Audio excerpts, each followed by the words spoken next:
Menentukan jenis kelamin anis cendana memang bukan perkara mudah. Bahkan bagi penghobi yang sudah lama berkecimpung di dunia perburungan, masih ada kalanya mereka keliru menebak jantan atau betina, terutama saat burung masih dalam usia trotol atau belum menunjukkan ciri-ciri dewasa yang khas. Kesalahan ini bukan semata karena kurang teliti, melainkan karena memang secara visual, antara jantan dan betina sangat mirip. Oleh sebab itu, diperlukan pemahaman lebih mendalam dan pengamatan jangka panjang agar dapat mengenali ciri-ciri yang membedakan keduanya dengan lebih akurat. Salah satu momen terbaik untuk mulai mengamati perbedaan ini adalah saat burung mulai memasuki masa remaja, terutama setelah melewati mabung pertamanya. Pada masa ini, biasanya mulai muncul tanda-tanda khas yang bisa diamati dari cara berdiri, suara, serta respons terhadap lingkungan sekitar. Misalnya, jika seekor anis cendana lebih sering ngeriwi dengan paruh hanya terbuka sedikit, namun lehernya mengembung dan disertai krecetan yang mendominasi, kemungkinan besar ia adalah betina. Suara seperti ini sering muncul saat lingkungan sekitar ramai atau ada suara burung lain, tetapi tetap tidak berkembang menjadi lagu penuh seperti pada burung jantan. Sebaliknya, burung jantan akan mulai menunjukkan semangat berkicau yang lebih kuat, dengan suara yang terdengar tajam, berulang, dan penuh tekanan. Ia juga tampak lebih aktif, sering menggoda burung lain dengan suara riang yang bervariasi. Paruhnya terbuka lebar saat berkicau, dan durasi kicauannya cenderung lebih panjang. Burung jantan juga dikenal lebih mudah terpancing emosinya jika mendengar suara burung lain, dan akan menunjukkan sikap kompetitif, termasuk perilaku menaikkan ekor atau jentit sebagai sinyal dominasi. Selain dari suara dan postur, pemilik juga bisa memperhatikan bentuk kepala dan mata. Anis cendana jantan memiliki kepala yang lebih besar, sedikit kotak, serta mata yang bulat dan tampak menonjol. Tatapannya lebih tajam dan menyiratkan karakter kuat. Di sisi lain, burung betina memiliki bentuk kepala yang lebih membulat dan lembut, dengan pandangan mata yang cenderung redup dan kalem.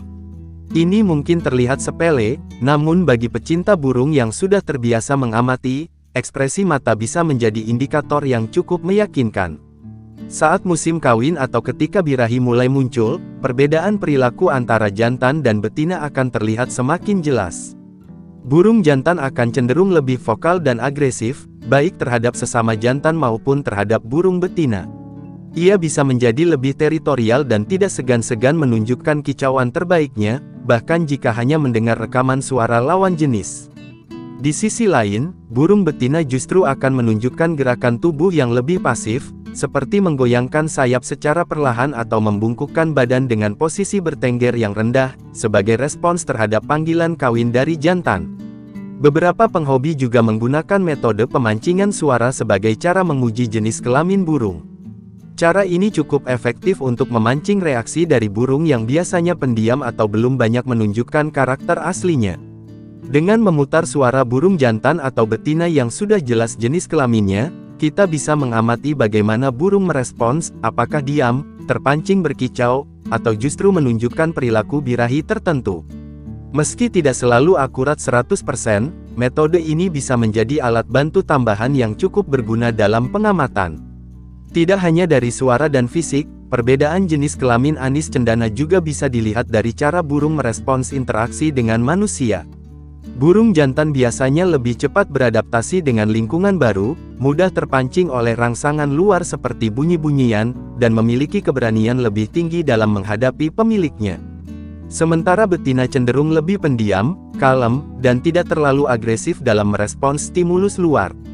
Dalam konteks perawatan, memahami jenis kelamin burung juga sangat penting karena akan berpengaruh pada pendekatan dalam merawat dan melatihnya. Burung jantan yang memiliki potensi suara lebih variatif tentu perlu diberikan latihan pemasteran yang sesuai agar kualitas suaranya berkembang maksimal.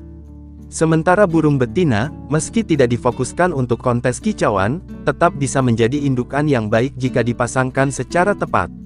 Kesimpulannya, mengenali jenis kelamin anis cendana bukan hanya soal mengenali jantan dan betina untuk tujuan breeding atau kontes, tapi juga soal bagaimana memahami karakter burung itu sendiri.